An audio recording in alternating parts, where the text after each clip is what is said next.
kita mulai dengan satu pengakuan bahwa pertolongan kita adalah dalam Tuhan yang menjadikan langit dan bumi. Dengan sekalian berdoa atas kita semua, anugerah dan damai sejahtera dari Allah Bapa, Putra dan Roh Kudus. Amin.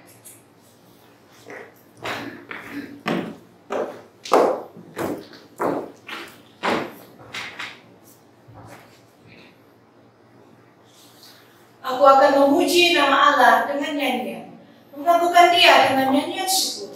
Biarlah langit dan bumi memuji-muji Dia, lautan dan segala yang bergerak di dalamnya. Mari jemaat Tuhan kita tinggikan dan memuji Tuhan dengan nyanyian Gunung Batu Perlindungan.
Kamu semua telah tubuh Kristus dan kamu masing-masing adalah anggotanya. Dan Allah telah menetapkan beberapa orang dalam jemaat, pertama sebagai rasul, kedua sebagai nabi, ketiga sebagai pengajar. Selanjutnya mereka yang mendapat karunia untuk mengadakan mukjizat, untuk menyembuhkan, untuk melayani, untuk memimpin, dan untuk berkata-kata dalam bahasa roh. Adakah mereka semua rasul atau nabi atau pengajar? Adakah mereka semua mendapat karunia untuk mengadakan mukjizat, atau untuk menyembuhkan, atau untuk berkata-kata dalam bahasa roh, atau untuk menafsirkan bahasa roh? Jadi berusaha memperoleh karunia yang paling utama, dan aku menunjukkan kepadamu jalan yang lebih utama lagi. Mari segenap jemaat Tuhan, mari kita memuji Tuhan, Sang Batu Karang yang kokoh yang menjadi tempat sandaran dan harapan setiap kita.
kita yang sudah kita perbuat selama ini. Mari kita tundukkan kepala kita.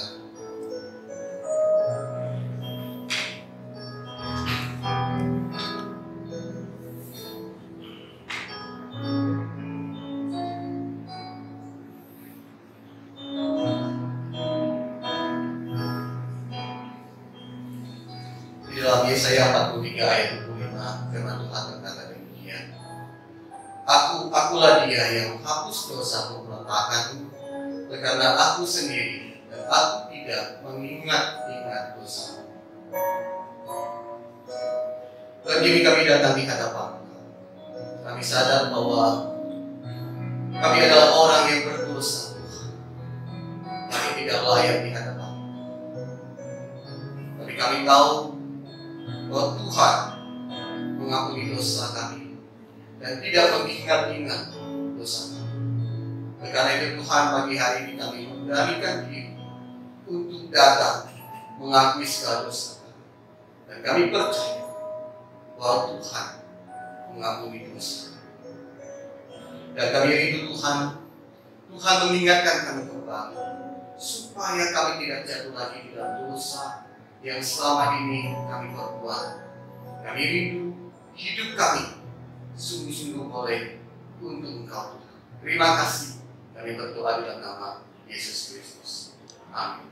Suci, suci, suci.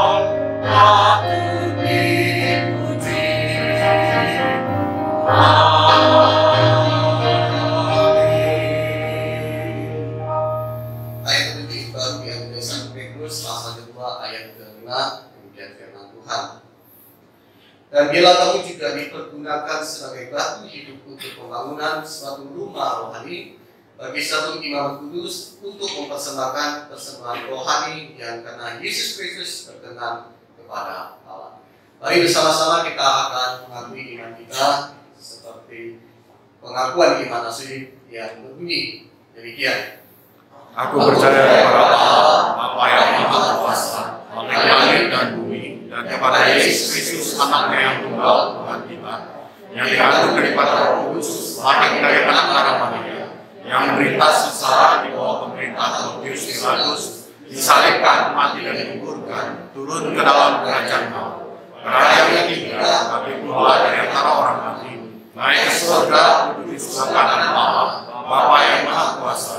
Dan dari sana ia akan datang untuk menghakimi orang yang hidup dan yang mati. Aku percaya kepada Roh Kudus, gereja yang kudus dan sama, persekutuan orang kudus, pengampunan dosa, kebangkitan tubuh, dan hidup yang kekal. Amin. Silakan duduk Bapak Ibu Tuhan. Shalom semuanya. Ya, kita bersyukur ya pagi hari kembali kita beribadah kepada Tuhan. Tuhan masih memberikan kesempatan kepada kita. Kita akan memperhatikan beberapa warta kita. Kita bersyukur hari ini Pendeta Tunawan Tanu melayani kita di bagian yang pertama dan kedua juga. Terima kasih Pak Bud untuk pelayanan di DKI Pangkal Pinang ya. Kemudian warta yang kedua diingatkan kembali kepada semua Jumat untuk boleh menghadiri bagian doa jam 6:30 hari Rabu. Nanti firman Tuhan akan disampaikan oleh Ibu Minggu Asri. Kita rindu doa bersama-sama di tempat ini. Itu aja warta kita. Dan kita akan mempersiapkan hati kita untuk mendengarkan firman Tuhan. Kita akan naikkan pujian Lebih Kasih-Mu, Oh Tuhan, KPPK 2021.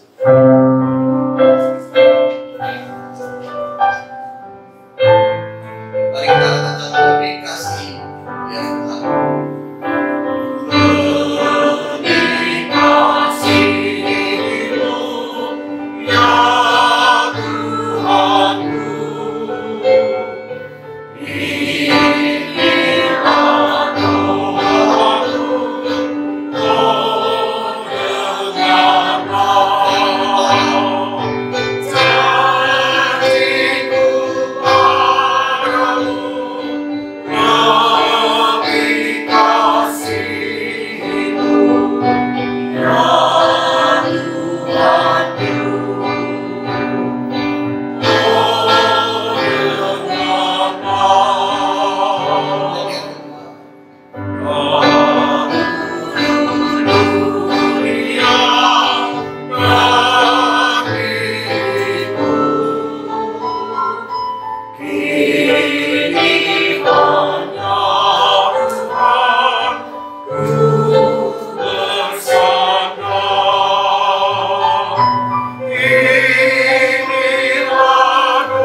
Saudara-saudara, keadaan di sini jauh lebih baik daripada keadaan di Jakarta ya saudara.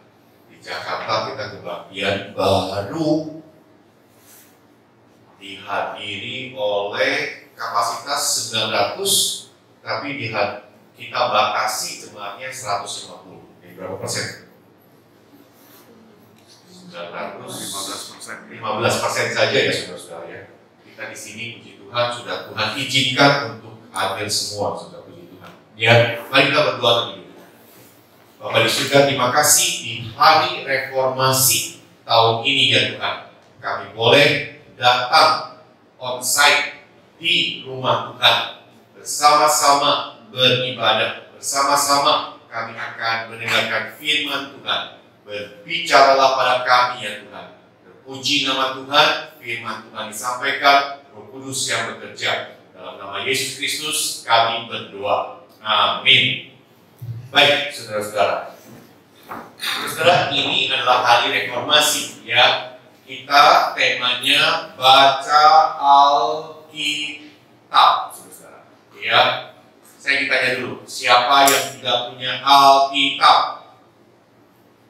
Siapa yang punya Alkitab? Angkat tangan. Bukan ada orang yang bingung punya atau enggak sesuai. Sehingga ragu-ragu angkat tangan.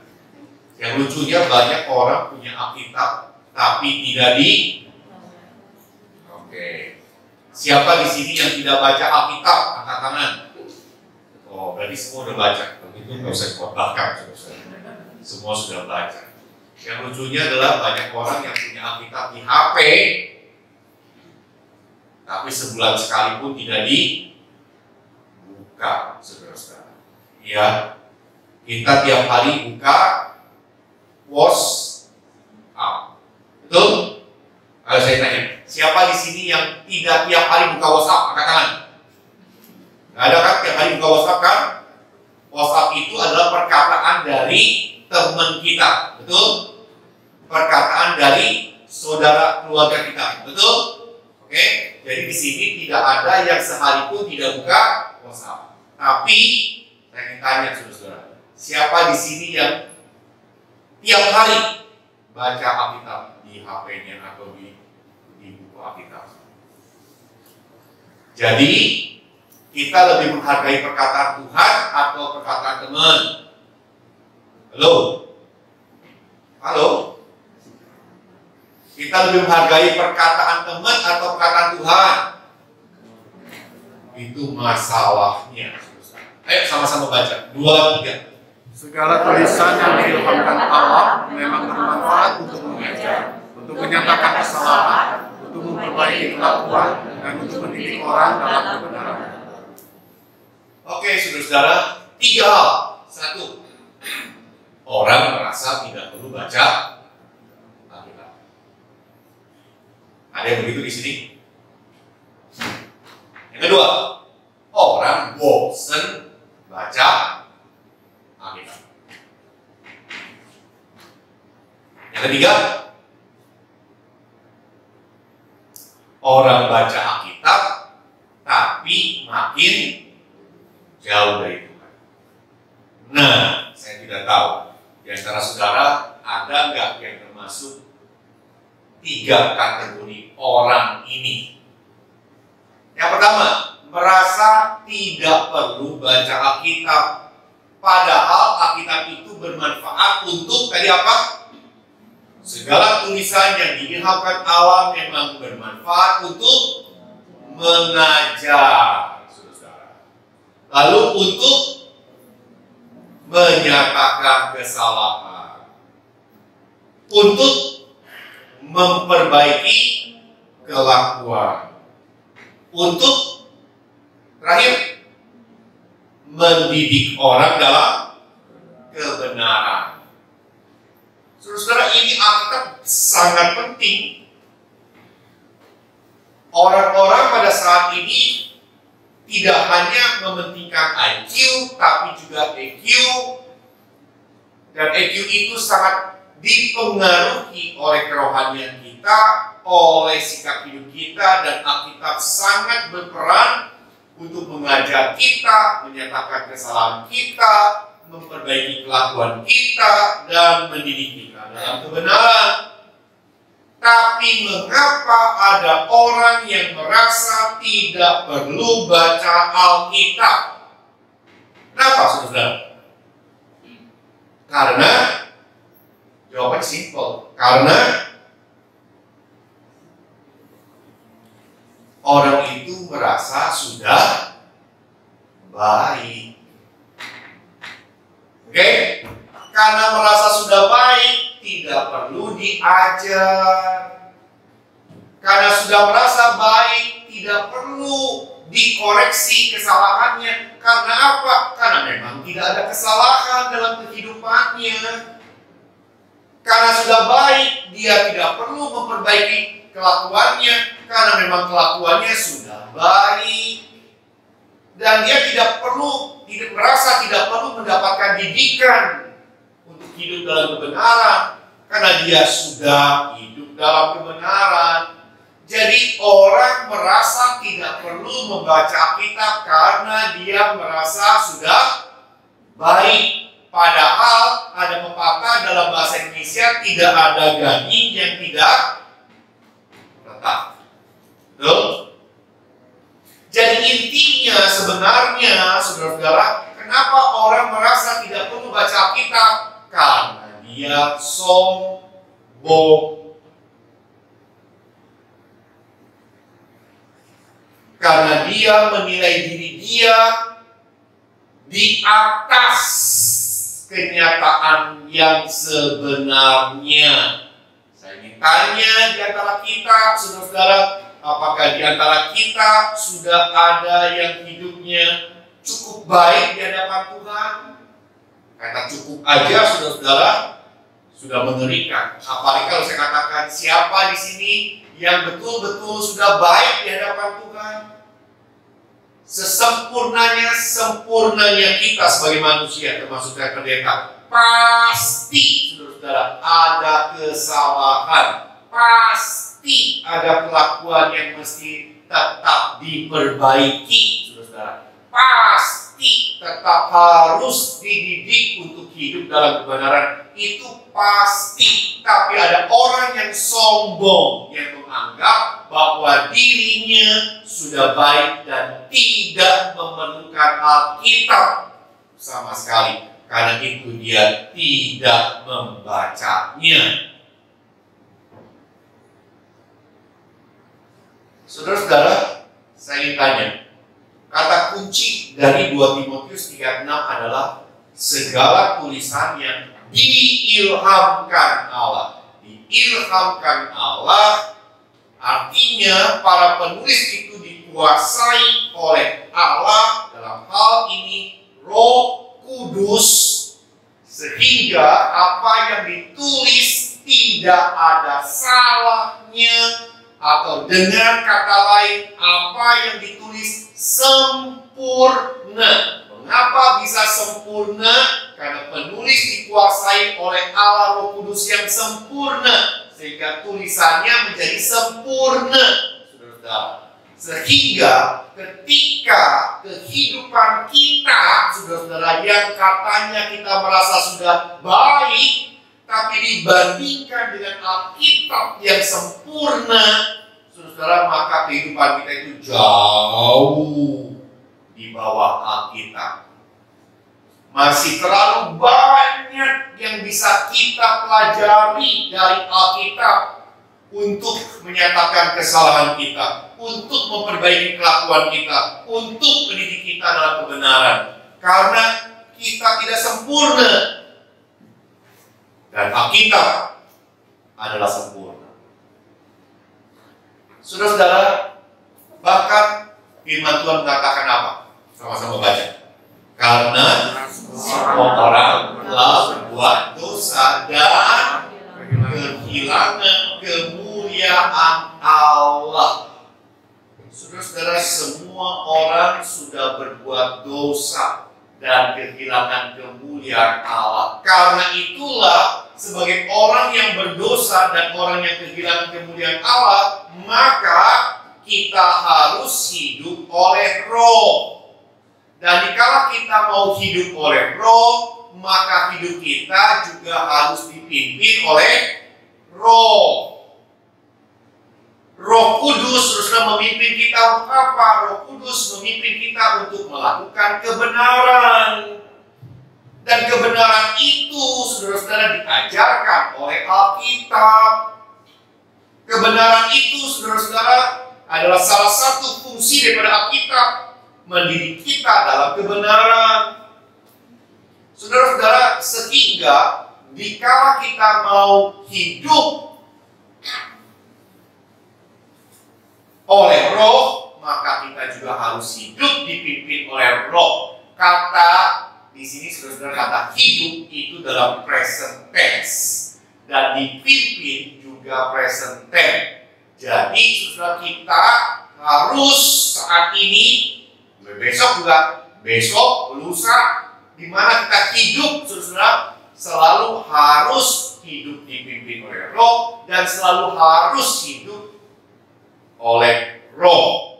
Dan kalau memang kita mau hidup selalu oleh Roh dan dipimpin oleh Roh, maka kita harus terus-menerus baca Alkitab. Baca Alkitab. Oke, sekali lagi saudara-saudara, apakah kita sudah sedemikian sombongnya sehingga kita mengatakan bahwa diri kita sudah baik, sehingga kita tidak perlu baca Alkitab? Padahal sebaik-baiknya manusia, tetap manusia tidak sempurna. Sehingga manusia tidak sempurna itu mesti terus-menerus memperbaiki diri. Dan Alkitab mengajak kita untuk memperbaiki diri, menyatakan kesalahan, memperbaiki kesalahan, dan mendidik kita dalam kebenaran. Oke, jadi kita harus baca Alkitab, saudara-saudara. Alkitab itu bukan jimat. Ada orang susah takut tidur, lalu taruh Alkitabnya di bawah bantal. Kalau kita nonton film-film tuh, film kadang-kadang membodoh-bodohi kita, betul nggak? Kalau ada setan, lalu kita usir dengan buku Alkitab, betul tidak? Saudara-saudara, Alkitab itu bukan jimat.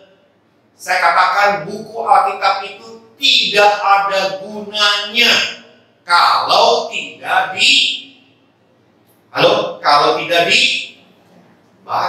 Saudara-saudara, siapa di sini yang suka koleksi Alkitab? Saya suka koleksi Alkitab. Saya ada Alkitab tahun 1929 kalau tidak salah. Ada tahun 1950. Ada Alkitab yang kecil, ada Alkitab yang besar, saudara-saudara. Tapi sekali lagi, kalau Alkitab itu hanya jadi koleksi, maka tidak ada gunanya apa-apa. Alkitab itu harus dibaca, saudara-saudara. Karena kita adalah orang-orang yang masih perlu diajar. Kita adalah orang-orang yang masih banyak kesalahan. Kita adalah orang-orang yang harus terus-menerus memperbaiki kelakuan kita. Kita adalah orang-orang yang harus terus-menerus dididik dalam kebenaran. Nah, Pak, begini loh. Saya sudah bertekad mau baca. Kadang-kadang begitu tuh, kalau dia ada retreat, ya, camp, lalu di akhir camp itu ada malam dedikasi, ada malam pengambilan tekad. Lalu orang-orang itu, wah, pulang semangat baca kitab tiap hari. Tapi nggak sampai 1 bulan, apa yang terjadi? Bosen baca Alkitab.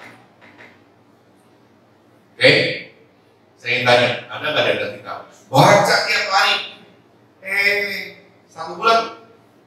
Ada yang bertahan 2 bulan? Ada yang bertahan 1 tahun? Lama-lama bosen. Enggak? Pertanyaan saya, kenapa bisa bosan?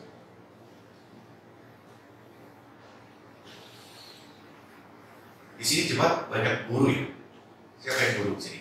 Angkat tangan. Guru SD, SMP, SMA, SMP, SD. Waktu SMP ada satu pelajaran yang paling saya benci. Kelas 1 SMP, 2 SMP, saya paling benci pelajaran itu. Tapi saya suka sama gurunya. Gurunya baik soalnya. Gurunya masih ingat sampai saat ini saya gurunya saudara-saudara. Kelas 3 pun dia yang ngajar. Kelas 1, kelas 2, kelas 3 SMP dia yang terus ngajar.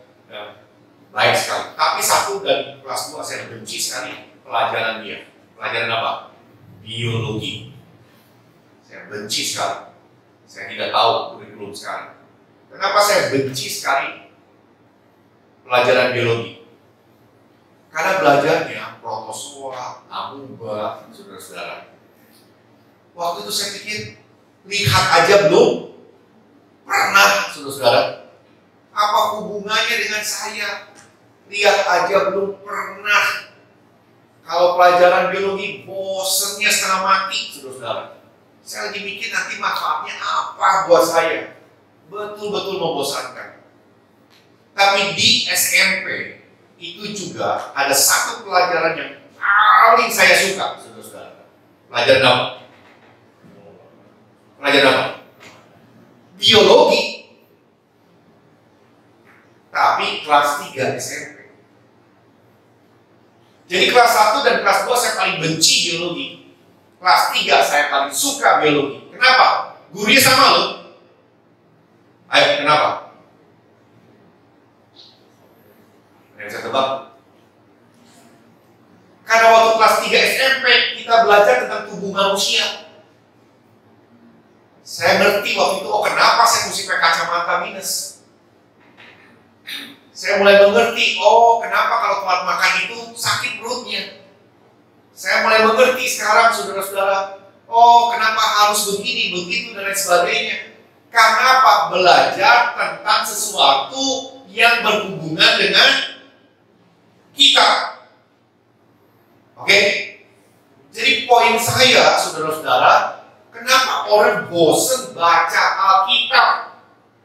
Karena tidak ada hubungan dengan kita. Kalau ada hubungannya dengan kita, pasti kita interest. Saudara, siapa di sini yang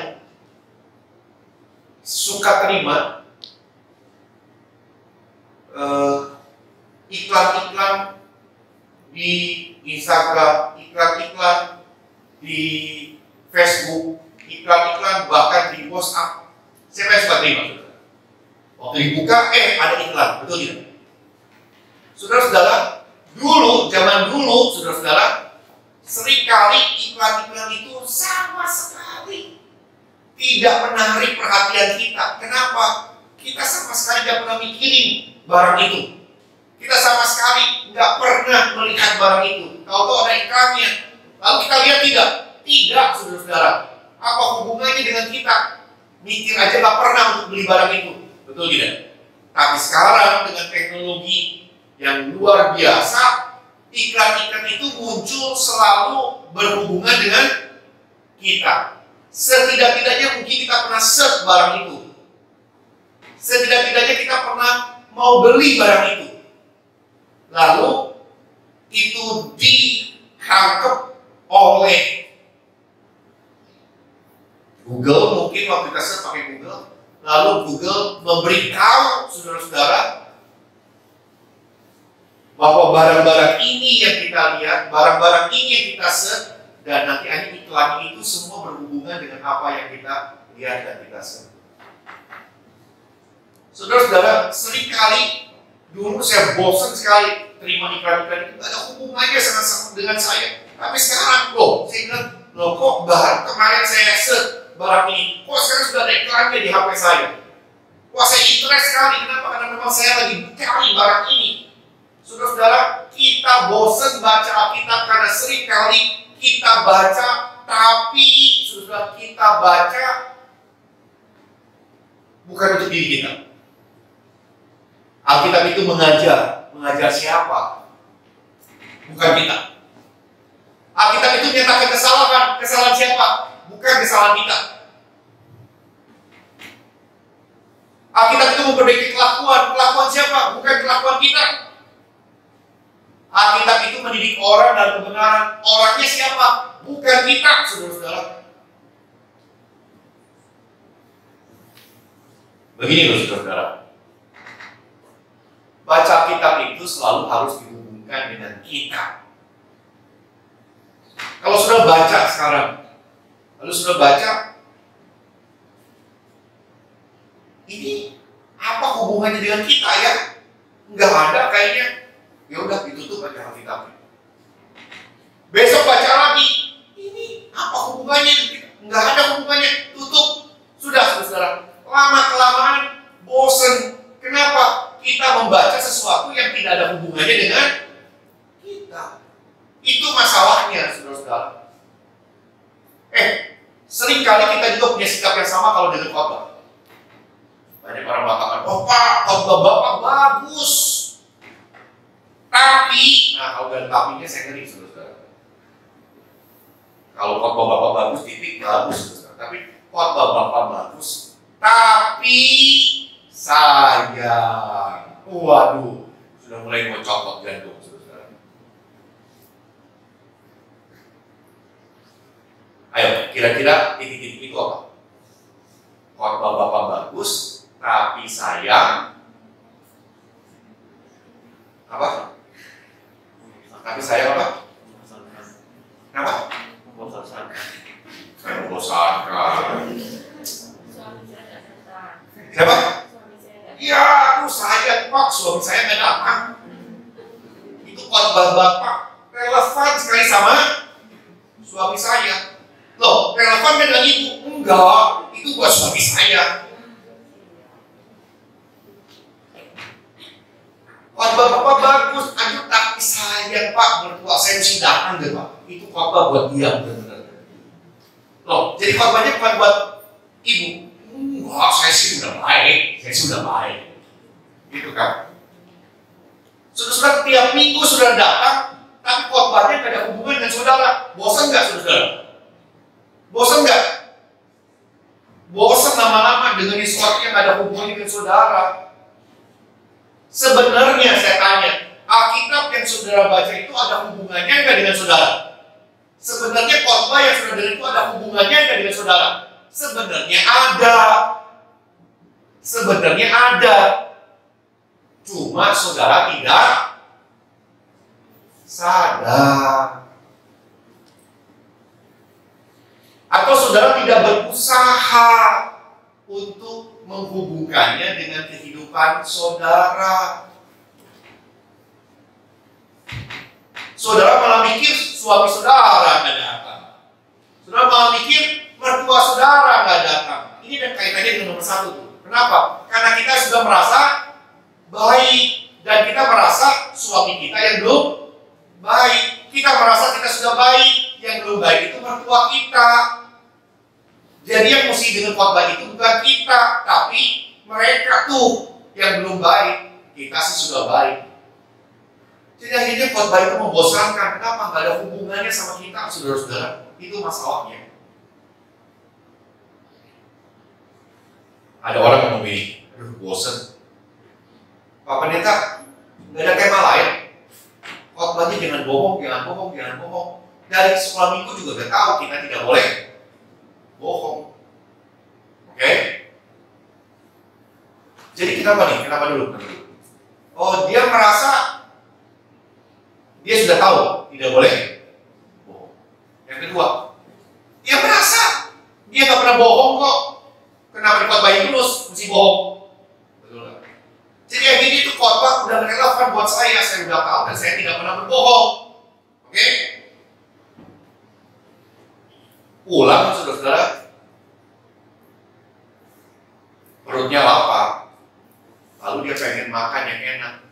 Masalahnya makanan yang enak itu restorannya agak jauh, dan kalau sudah deket-deket jam makan itu restoran antrinya panjang lebar.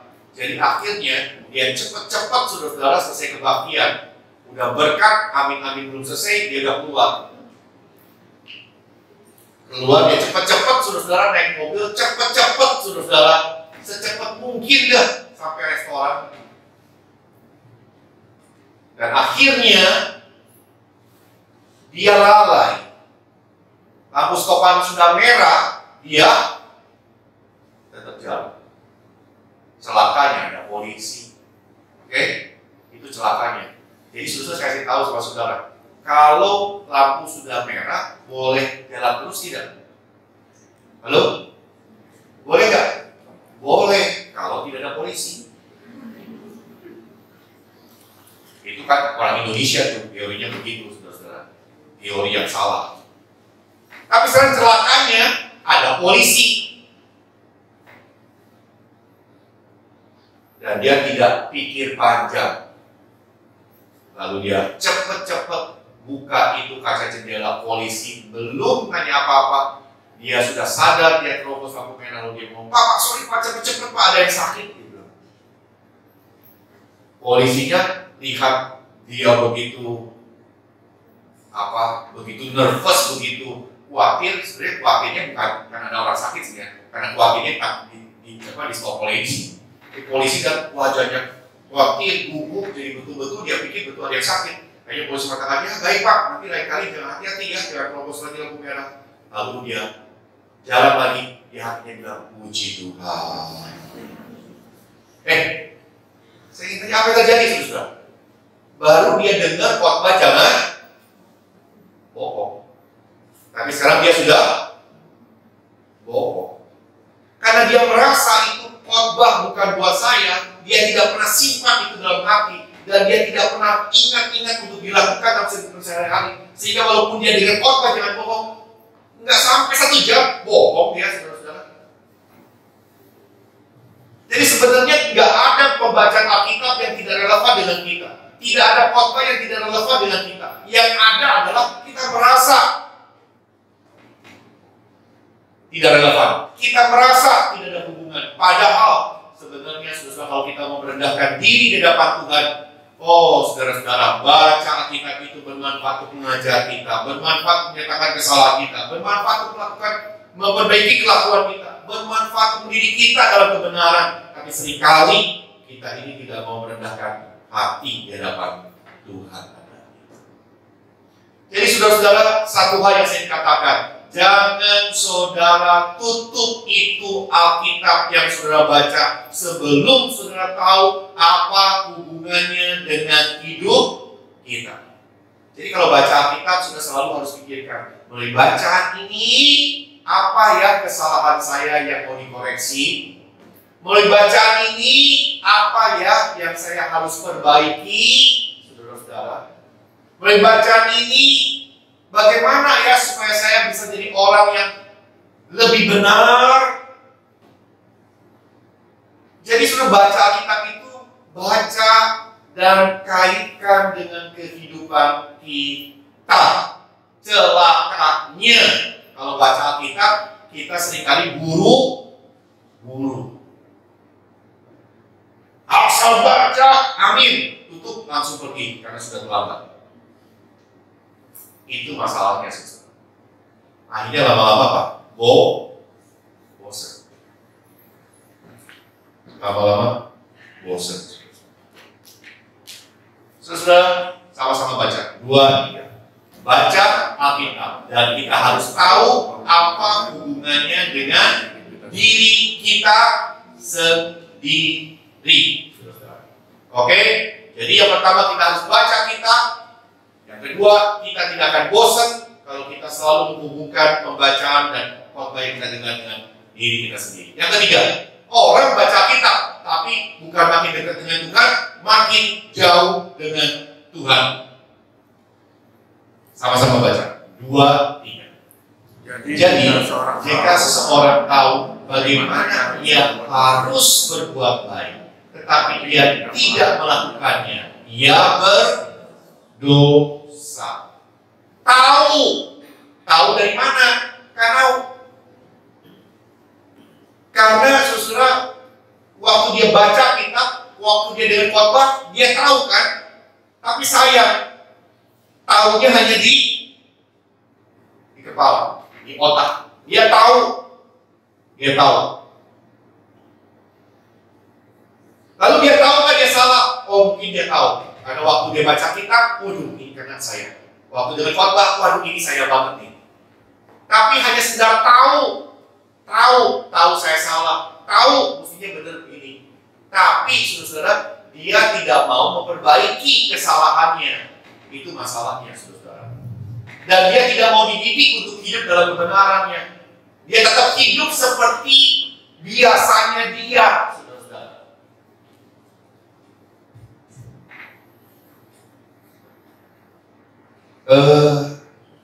Memperlakukan istri dengan kasar boleh tidak? Halo? Memperlakukan istri dengan kasar boleh tidak? Boleh tidak? Pak, semua orang juga tahu, bilang tanya. Kita tidak boleh memperlakukan istri dengan kasar. Siapa belum nikah angkat tangan? Laki-laki yang belum nikah angkat tangan? Tahu kan? Kalau udah punya istri tidak boleh berlaku kasar pada istri. Tahu kan? Tapi seringkali orang berpikir berlaku kasar itu main pukul. Oke? Saya ingin tanya, kalau ngomong-ngomong kasar itu boleh tidak? Ada suami mengatakan, Pak, seumur hidup saya menikah 40 tahun saya tidak pernah berlaku kasar sama istri saya. Tapi yang dia maksud itu apa? Dia tidak pernah pukul istrinya. Tapi kalau dia maki-maki istrinya, wah, itu makanan sehari-hari. Tapi bagi dia, itu bukan perlakuan kasar, saudara-saudara. Saudara, perlakuan kasar itu bisa dengan tindakan, tapi juga dengan perkataan. Nah, saudara, lalu dikhotbahkan, wah, mulai tahu celaka. Ternyata ya, berlaku kasar itu bukan hanya tidak boleh pukul, tapi juga tidak boleh berkata-kata yang kasar. Tahu nggak ini dia? Tahu.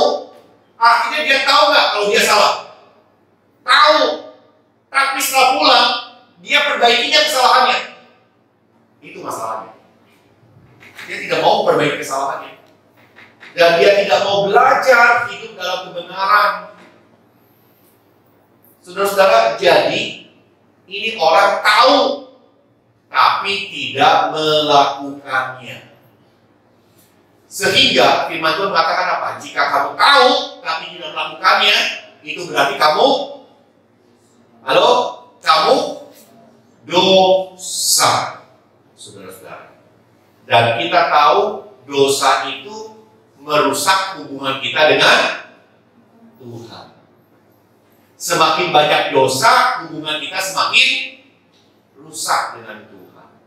Jadi semakin banyak kita baca kitab, tapi tidak melakukannya, semakin kita banyak dosa. Sehingga makin banyak Alkitab, baca kitab, tapi tidak makin dekat dengan Tuhan, makin jauh dengan Tuhan. Karena apa? Karena kita tidak melakukannya. Orang baca Alkitab semakin jauh dari Tuhan, saudara-saudara. Karena apa? Karena dia makin baca Alkitab, makin banyak dosanya. Kenapa dia makin baca Alkitab, makin banyak dosanya? Karena dia hanya tahu, tapi tidak melakukan apa yang dia baca. Oke? Sekali lagi, semakin baca kitab, semakin banyak dosa. Karena apa? Karena dia tidak melakukan apa yang dibaca. Ayo sama-sama baca. 2, 3. Semakin baca kitab, semakin banyak dosa. Karena tidak melakukan apa yang dibaca. Kalau begitu, solusinya apa? Halo? Jangan baca kitab. Setuju? Supaya kita tidak tahu. Amin.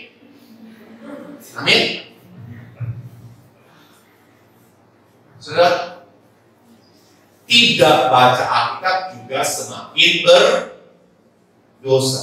Kenapa? Ketika tidak baca Alkitab semakin berdosa, karena kita tidak tahu kebenaran dan terus-terus hidup dalam dosa. Jadi, saudara, kesimpulannya bukan jangan baca Alkitab, tapi lakukan apa yang kita baca. Oke, saudara, kita harus baca Alkitab. Ayo sama-sama baca. Kita harus baca Alkitab. Alkitab bermanfaat untuk satu, yang kedua, yang ketiga, yang keempat. Oke, mengajar dan menyatakan kesalahan itu membuat kita tahu apa yang benar dan apa yang salah. Oke, tapi memperbaiki kelakuan dan mendidik orang dalam kebenaran itu membuat kita harus berusaha hidup dalam kebenaran. Jika kita membaca kitab, kita tahu dan kita berusaha untuk hidup dalam kebenaran, maka apa yang terjadi? Kita tidak akan pernah bosan baca kitab, karena kita akan semakin dekat dengan Tuhan. Saya ingin tanya, semakin dekat dengan Tuhan, hidup kita semakin sukacita atau semakin jauh dari sukacita?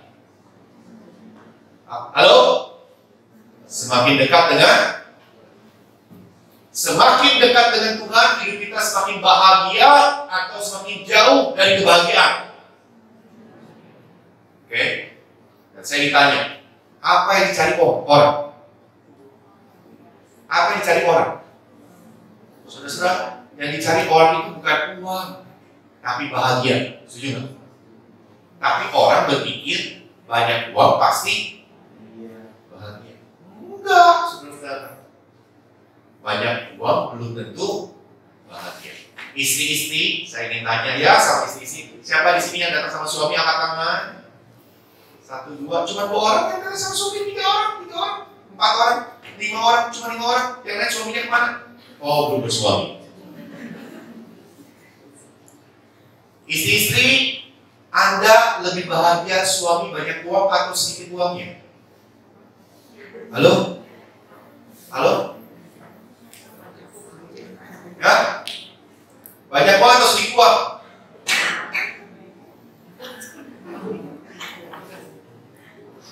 Lalu ada istri yang ngomong gini sama saya, Pak, ternyata ya, saya lebih bahagia tuh dulu waktu suami saya gak ada uang. Kenapa? Kok suami gak ada uang, kamu lebih bahagia? Sekarang suami kan udah kaya, kok kamu gak lebih bahagia? Enggak, Yusuf Pak, gak susah. Kenapa? Pak, suami saya banyak uang, banyak perempuan yang deketin Pak. Suami saya banyak uang Pak, dia suka keluyuran Pak, pulang malam Pak. Coba kalau dia tidak punya uang, betul gak? Dia deketin perempuan lain pun perempuannya tidak mau. Dia mau keluyuran pun dia tidak punya uang. Jadi lebih senang suami punya uang atau lebih senang suami tidak punya uang? Halo? Halo? Pasti jawabannya ini. Saya paling senang suami punya uang, tapi hidup takut akan. Nah, bagaimana takut akan Tuhan kalau baca Alkitab aja nggak pernah? Dan celakanya istri-istri kalau suami tidak baca Alkitab, dibiarin. Jadi nanti kalau suamimu punya uang dan tidak takut akan Tuhan, siapa yang salah? Kalau suatu saat suamimu banyak uang dan tidak takut akan Tuhan, siapa yang salah? Siapa yang salah? Istri. Kenapa suami tidak baca Alkitab, dibiarin? Pokoknya yang salah istri kan? Suami gak pernah salah. Saudara-saudara, suami salah, tapi maksud saya istri pun salah. Karena pada waktu suami tidak baca kitab, kita biarin. Coba saya ingin tanya istri-istri, kalau suamimu gak kerja, ngomel gak? Kalau suamimu gak kerja, malas-malasan di rumah, ngomel gak? Istri. Tapi kenapa kalau suami tidak baca kitab, istri tidak ngomel? Dan suatu saat ketika suami banyak uang dan tidak takut akan Tuhan, akhirnya dia melakukan hal-hal yang berdosa di hadapan Tuhan. Mari kita berdoa. Bapa di surga, baca Alkitab, ajarkan kami di pikiran kami untuk selalu baca Alkitab. Karena Alkitab sangat relevan dengan kehidupan kami. Alkitab sangat berhubungan dengan kehidupan kami. Alkitab itu mengajar kehidupan diri kami. Alkitab itu menyatakan kesalahan kami. Alkitab itu memperbaiki kesalahan kami sendiri ya Tuhan, bukan kesalahan orang lain. Alkitab itu mendidik kami Tuhan, kami pribadi untuk hidup dalam kebenaran. Alkitab sangat relevan dengan kami, tapi seringkali kami tidak ada waktu untuk baca. Atau kami tidak ada niat untuk baca. Dan seringkali sudah kami baca pun kami tidak punya niat untuk menghubungkannya dengan kehidupan kami. Sudah kami baca pun kami tidak punya waktu untuk merenungkan apa yang baca itu apa hubungannya dengan kehidupan kami. Sehingga lama-lama kami bosan baca kitab. Tuhan ampuni kami Tuhan. Izinkan kami punya komitmen untuk selalu meluangkan waktu. Dan kami selalu rindu untuk baca kitab. Dan betul-betul menghubungkannya dengan kehidupan kami. Apa yang dulu saya tidak tahu dan sekarang saya tahu dari bacaan kitab. Apa kesalahan saya yang dinyatakan dari bacaan kitab. Apa yang harus saya perbaiki dalam kehidupan ini melalui bacaan hari ini. Dan apa yang harus saya lakukan untuk saya semakin benar di hadapan Tuhan melalui bacaan saya hari ini. Tolong Tuhan pimpin dan berkati kami ya Tuhan. Supaya kami menjadi pelaku firman, bukan hanya menjadi pembaca firman saja. Sebentar lagi kami akan memasuki perjamuan kudus. Tuhan, terima kasih. Engkau sudah rela mati buat kami, sehingga kami ya Tuhan, yang tidak mampu mengerti kebenaran, mampu mengerti kebenaran melalui pembacaan kitab. Dan kami dimampukan untuk melakukan kebenaran itu, karena darah Yesus telah membebaskan kami daripada belenggu dosa. Puji nama Tuhan dan nama Yesus Kristus kami berdoa. Amin. Mari kita persiapkan hati kita saudara untuk memasuki perjamuan kudus. Kita nyanyikan lagu Bawalah Aku Yesus dekat ke salib.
Inilah tubuhku.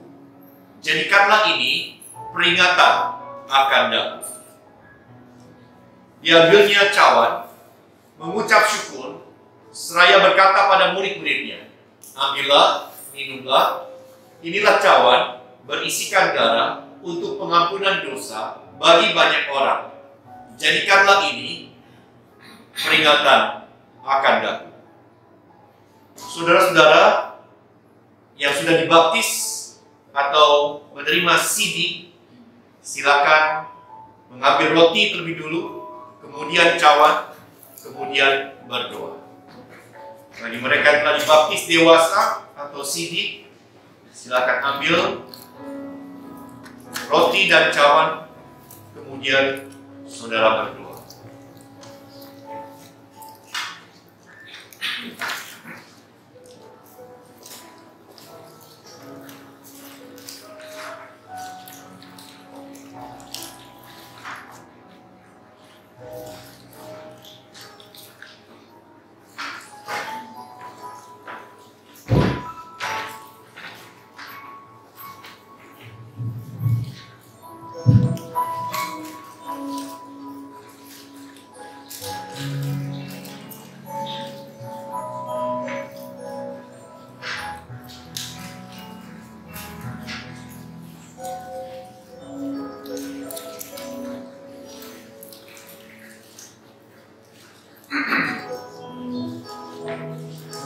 Mari kita lagu ini sampai semua sudah mendapatkan roti dan anggur.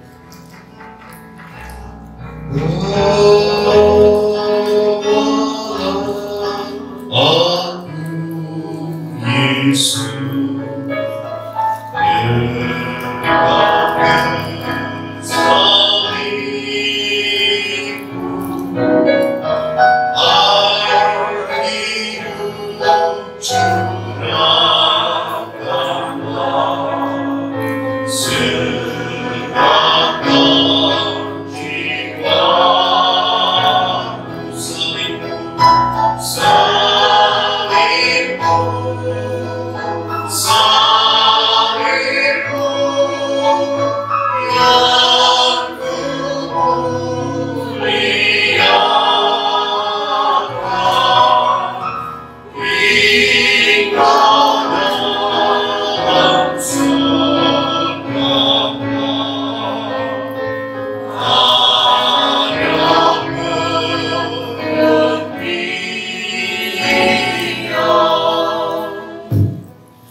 ada ayat Alkitab yang tertulis, saya tidak tahu apa, tapi mari kita baca dalam hati, lalu kita renungkan apa yang Tuhan ingin bicarakan untuk kehidupan kita melalui ayat tersebut.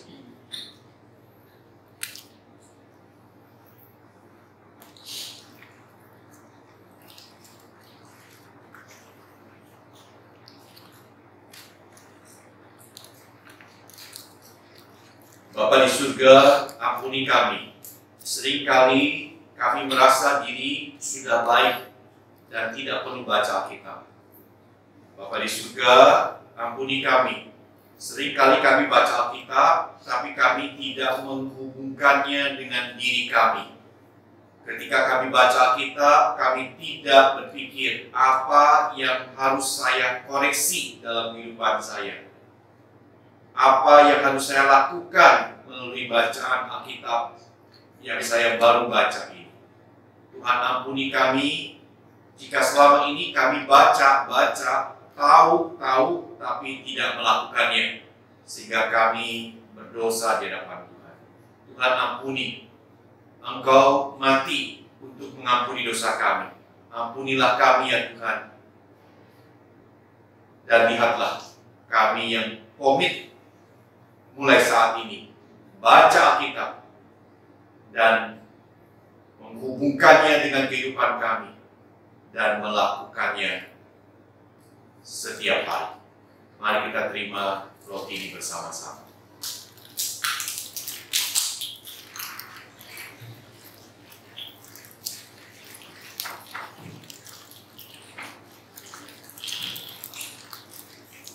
Kita ambil cawan, kita buka.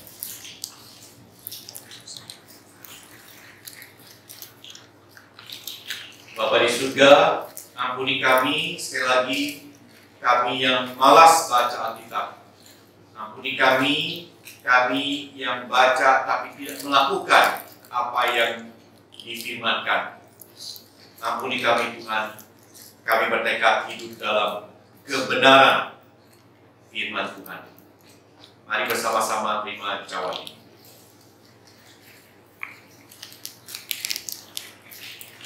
Bapa, terima kasih. Bapa, terima kasih. Bapa, terima kasih. Bapa, terima kasih.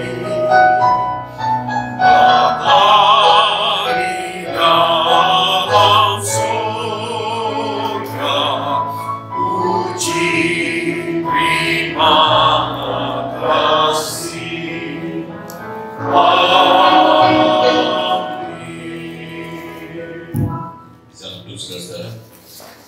Saudara, pada saat ini kita akan memasuki dua acara, yaitu acara di mana kita akan mendoakan untuk penginjil Michael Thanos yang akan memasuki masa pensiun, dan acara peneguhan penginjil Vinsu sebagai Gembala GKY Pangkal Pinang. Baik, saudara-saudara, yang pertama terlebih dahulu yaitu acara untuk mendoakan penginjil Michael Thanos memasuki masa pensiun. Saya bacakan surat ucapan terima kasih dari Majelis GKY Citra Garden kepada penginjil Michael Thanos di tempat. Salam dalam kasih Kristus Yesus. Bersama ini kami selaku Majelis Gereja Kristus Yesus Jemaat Citra Garden mengucapkan terima kasih kepada penginjil Michael Thanos yang telah melayani sebagai Gembala Pos di GKY Pangkal Pinang mulai tanggal 3 Juli 2014 sampai tanggal 31 Oktober 2021. Harapan dan doa kami, meskipun sudah memasuki masa pensiun, kiranya dapat terus menjadi berkat bagi sesama untuk kemuliaan Tuhan. Tuhan memberkati. Ada surat yang kedua, yaitu surat keputusan Majelis GKY Jemaat Citra Garden. Berdasarkan keputusan rapat tim SDN GKY Citra Garden tanggal 7 Juli 2021 dan telah disetujui dalam rapat pleno Majelis GKY Citra Garden tanggal 18 Juli 2021, maka dengan ini kami menyatakan bahwa nama Injil Michael Thanos, tempat pelayanan GKY Pangkal Pinang, bidang pelayanan Gembala Pos GKY Pangkal Pinang, memasuki masa pensiun per hari ini Minggu tanggal 31 Oktober 2021. Hal-hal selanjutnya yang berhubungan dengan pensiun akan kami koordinasikan dengan BPMS GKY. Demikian surat keputusan kami sampaikan. Tuhan berkati. Teringiring salam dan doa Majelis Gereja Kristus Yesus Jemaat Citra Garden Jakarta 31 Oktober 2021 ditandatangani oleh Ketua Majelis Pak Hardi Priyatna dan Sekma Majelis Pendeta Suhartono. Baik, kepada penginjil Michael Thanos dan Ibu, silakan berdiri.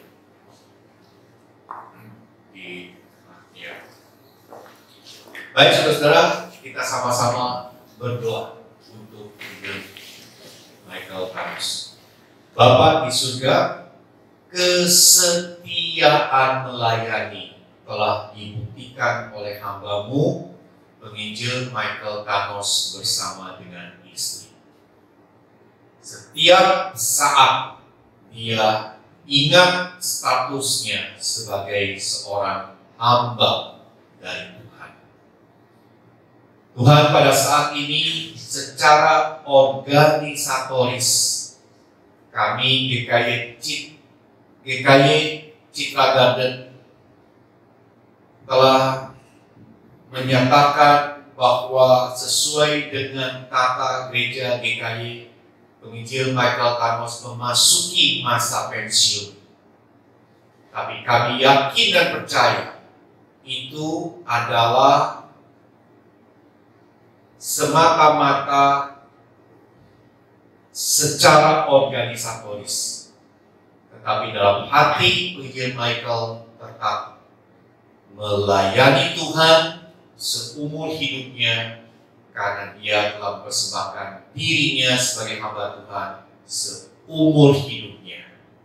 Terima kasih Tuhan, pada saat ini hamba bersama dengan semua jemaat mendoakan penginjil Michael Thanos bersama dengan istri, kiranya berkat daripada Allah Tritunggal, Allah Bapa, Allah Anak dan Roh Kudus menyertai penginjil Michael Thanos bersama dengan istri yang memasuki masa pensiun di GKY Citra Garden, dan akan terus menyertai penginjil Michael Thanos dan istri yang komit seumur hidup melayani Tuhan selama-lamanya.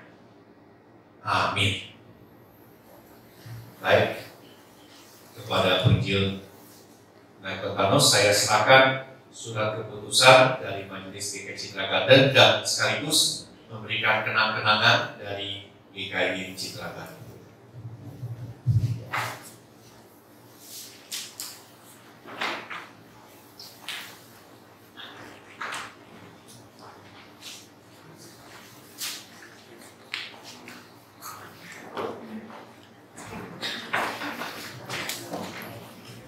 Baik, saya beri kesempatan pada William Michael untuk menyampaikan kesempatan doa kakak.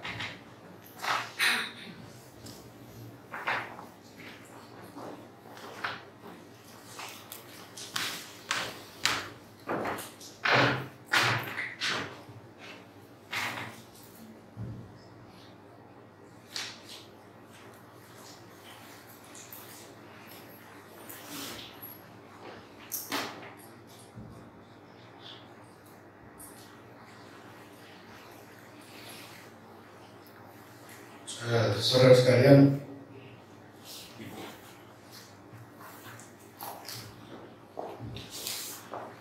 sebagian besar yang saya mau katakan sebetulnya sudah disampaikan pada perayaan ulang tahun yang saudara-saudara siapkan bagi saya. Mungkin di hari ini, hari terakhir saya,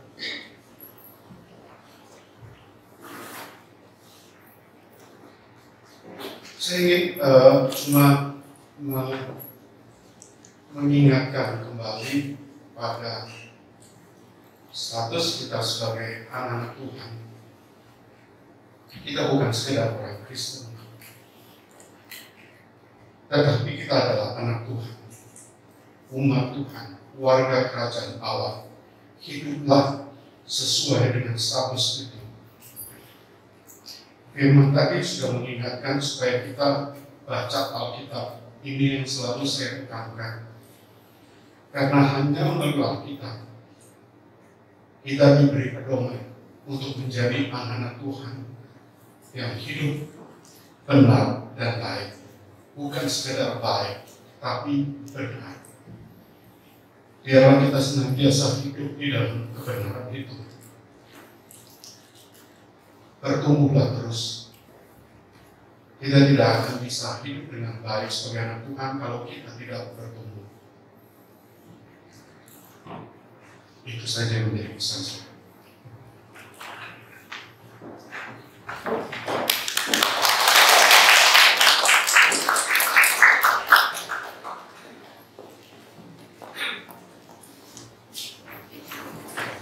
Baik, saudara-saudara, ini bukan perpisahan selama-lamanya, saudara-saudara.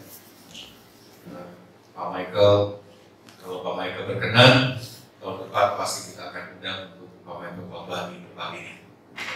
Ya, amin, saudara-saudara. Ya, baik, saudara-saudara, kita selanjutnya akan memasuki peneduhan penginjil Vinsu dalam jabatan sebagai gembala pos GKI Pangkal Pinang. Pada penginjil Vinsu dan isi saya persilakan.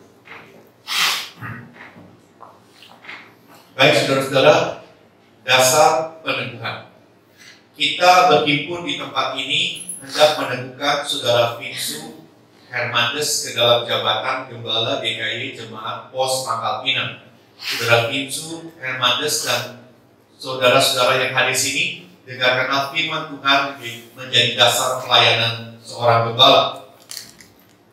Efesus 4 ayat 11 sampai 12. Inilah yang diberikan baik rasul-rasul maupun nabi-nabi, baik pemerintah-pemerintah Injil maupun gembala-gembala dan pengajar-pengajar untuk memperlengkapi orang-orang kudus bagi pekerjaan pelayanan bagi pembangunan tubuh Kristus. Juga Tuhan Yesus telah memberikan perintah pada murid-muridnya, pergilah, jadikanlah semua bangsa muridku dan baptislah mereka dalam nama Bapa, Anak dan Roh Kudus, dan ajarlah mereka melakukan segala sesuatu yang kuperintahkan kepadamu. Matius 28 ayat 19 sampai 20. Injil Vinsu, biarlah kiranya engkau memperlengkapi jemaat GKI Pangkal Pinang untuk pekerjaan pelayanan Tuhan dan untuk membangun tubuh Kristus. Dan di Vinsu, biarlah kiranya engkau memuridkan jemaat Pangkal Pinang menjadi kemuliaan buat nama Tuhan. Saya akan bacakan surat pengangkatan. Surat pengangkatan berdasarkan keputusan tim rapat SDN GKY Citra Garden tanggal 7 Juli 2021 dan telah disetujui dalam rapat pleno Majelis GKY Jemaat Citra Garden tanggal 18 Juli 2021. Maka dengan ini kami mengangkat Guru Injil Pinsus Hermandes sebagai Kepala Pos Gereja Kristus Yesus Pangkal Pinang mulai tanggal 1 November 2021. Kiranya jiwa dan semangat pelayanan, kesetiaan di dalam visi dan misi, serta dedikasi yang dimiliki selama ini semakin ditingkatkan demi kemuliaan nama Tuhan dan tercapainya visi dan misi GKY, yaitu gereja yang mulia dan misioner. Tuhan memberkati. Teriring salam dan doa Majelis Gereja Kristus Yesus Jemaat Citra Garden, Jakarta 31 Oktober 2021, tertanda Hardi Priyatna sebagai Ketua Majelis, Pendeta Pon sebagai Sekretaris Majelis. Baik saudara-saudara, Saudara Pinsu ada beberapa pertanyaan. Jawablah pertanyaan-pertanyaan berikut ini. Apakah saudara percaya bahwa saudara dipanggil oleh Tuhan Yesus untuk melayani sebagai gembala jemaat di GKY Pangkal? Yang kedua, apakah saudara menerima kitab Perjanjian Lama dan Perjanjian Baru sebagai firman Allah yang diilhamkan Allah? Tiga, apakah saudara berjanji akan melakukan tugas dengan baik dan setia sesuai dengan firman Tuhan? Yang keempat, apakah saudara menerima tata gereja sinode Gereja Kristus Yesus sebagai pegangan pemerintahan dalam kesatuan Gereja Kristus Yesus? Apakah jawab saudara? Ya, saya bersedia dengan segenap hati saya. Amin. Berdasarkan jawaban saudara, maka saya selaku hamba Tuhan akan menghabiskan saudara ke dalam jabatan gembala Jemaat GKY Pangkal Pinang. Saudara, mari kita berdoa bersama-sama. Aku meneguhkan saudara ke dalam jabatan gembala Jemaat Gereja Kristus Yesus Pangkal Pinang dalam nama Allah Bapa dan Anak dan Roh Kudus. Kiranya Roh Kudus memenuhi saudara untuk jabatan gembala di Gereja Kristus Yesus Jemaat Pos Pangkal Pinang yang telah dipercayakan kepadamu saat ini. Amin. Pendatua khusus Pinsu Hermandes, silakan berbalik pada jemaat. Inilah jemaat saudara. Pelihara dan gembalakanlah domba-domba Tuhan ini dengan penuh kasih setia. Jemaat yang dikasihi, inilah penatua khusus Pinsu Hermandes yang telah diteguhkan menjadi gembala jemaat saudara-saudara, gembala jemaat GKY Pos Pangkal Pinang. Sambutlah dan terimalah dia dan dukunglah dengan doa dan kasih. Mari kita berikan tepuk tangan.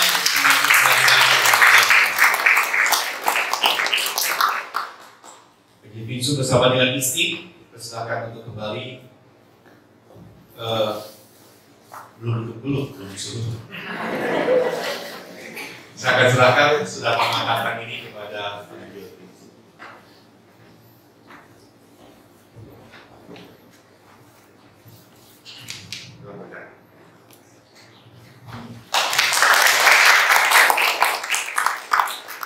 Silakan dulu, Pak Pinsu mau sampaikan pertanyaan.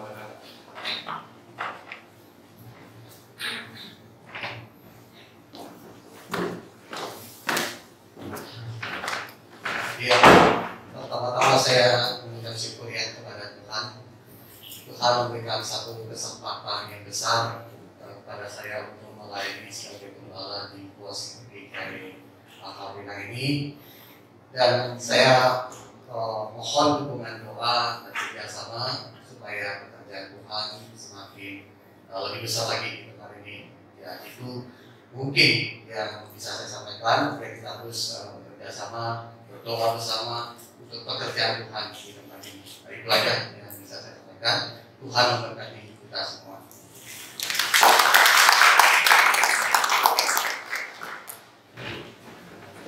Baik, saudara, demikianlah acara doa untuk penginjil Michael yang memasuki masa pensiun dan juga doa peneguhan buat penginjil Vinsu Hernandez yang menjadi gembala di GKI Pangkal Pinang. Tuhan berkati. Selanjutnya saya serahkan kembali kepada penginjil Luis.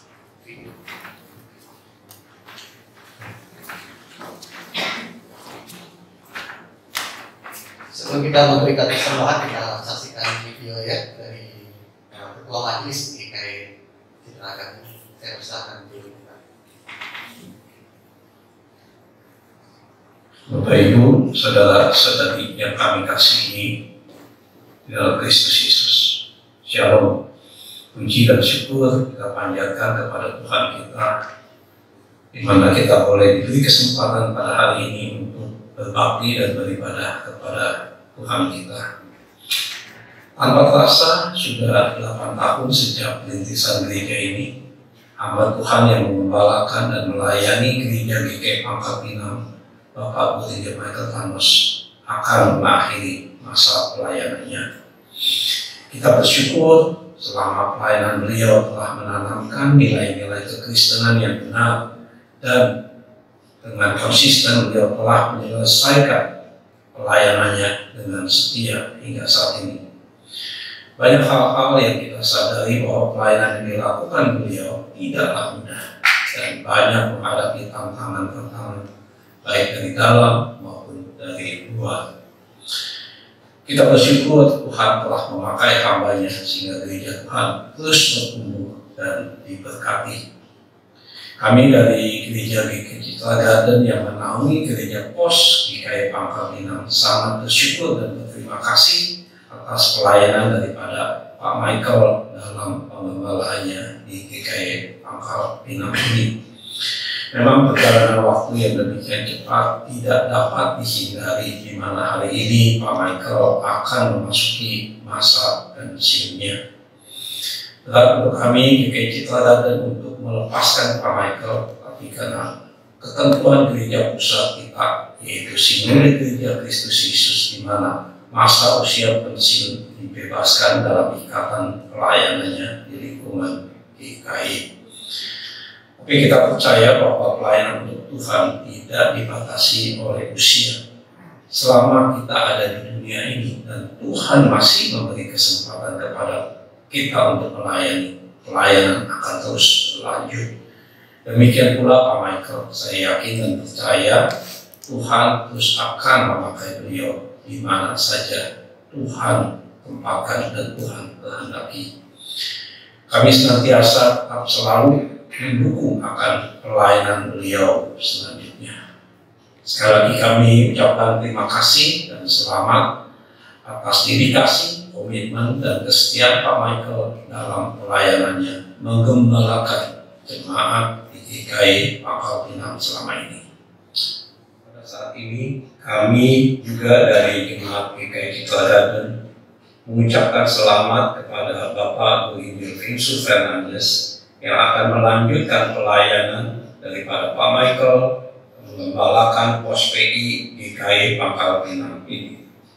Harapan kami jemaat GKI Pangkal Pinang tetap setia dalam mengikuti ibadah-ibadah yang diadakan setiap minggunya dan mendukung gembala yang baru dengan bersama-sama melayani, sehingga gereja Tuhan di tempat ini terus bertumbuh dan menjadi berkat untuk kemuliaan nama Tuhan. Kiranya Tuhan Yesus yang adalah kepala gereja kita memberkati kita semua. Amin. Oke, kita akan memberikan persembahan kepada Tuhan. Kita akan naikkan pujian Beri Terbaik.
Tuhan, terima kasih untuk berkat yang Kau berikan di dalam hidup kami.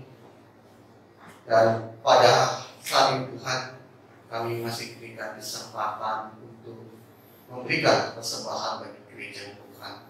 Kami tahu segala sesuatu yang Tuhan berikan kepada kami harus kami kembalikan untuk kemuliaan Tuhan. Dan kami rindu, biarkanlah persembahan ini boleh gereja tempat ini pergunakan untuk membangun gereja menjadi berkat bagi orang-orang di sekitar tempat ini Tuhan. Dan pada akhirnya hanya menjadi satu kemuliaan bagi nama Tuhan. Inilah doa kami dan kami berdoa hanya dalam nama Yesus Kristus. Amin. Terus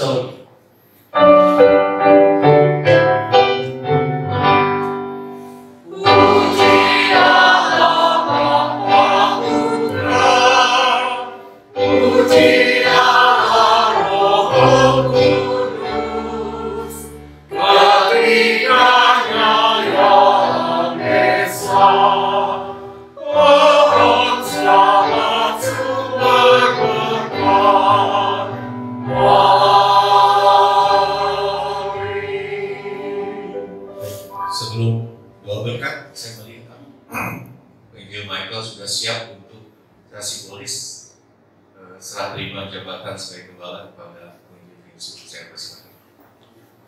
Dulu Pak, difoto dulu.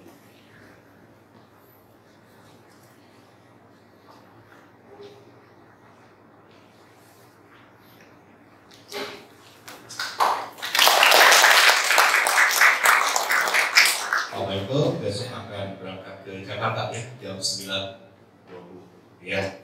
Sebelum pulang Jakarta, minta dulu jadwal supaya kita lupa.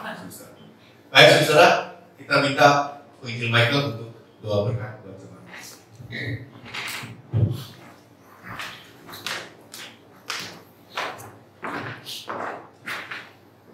Saudara, biarlah kita senantiasa mengingat untuk hidup benar, untuk hidup baik sebagai anak-anak Tuhan yang sesuai dengan status kita, dan itu hanya dapat kita peroleh, dapat kita lakukan dengan kita setia dan taat di dalam membaca Alkitab. Biarlah kita senantiasa Roh Kudus memimpin kita supaya hidup kita benar dan baik. Mari arahkan hati dan pikiran kita kepada Tuhan, kita akan menerima berkat Tuhan. Kiranya kasih yang penuh rahmat dari Allah Bapa di dalam persekutuan dengan Roh Kudus dan dengan Tuhan kita Yesus Kristus senantiasa memberkati kita dengan hikmat dan kekuatan supaya kita senantiasa taat dan setia di dalam menjalankan firman Tuhan di dalam kehidupan kita. Kiranya Allah Tritunggal memberikan kita sukacita dan damai sejahtera di dalam kehidupan kita mulai sekarang sampai selama-lamanya. Amin.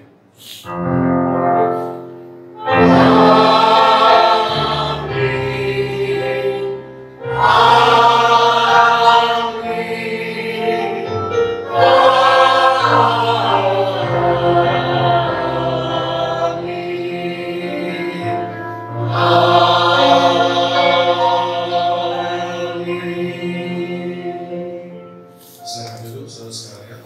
Saat duduk.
Thank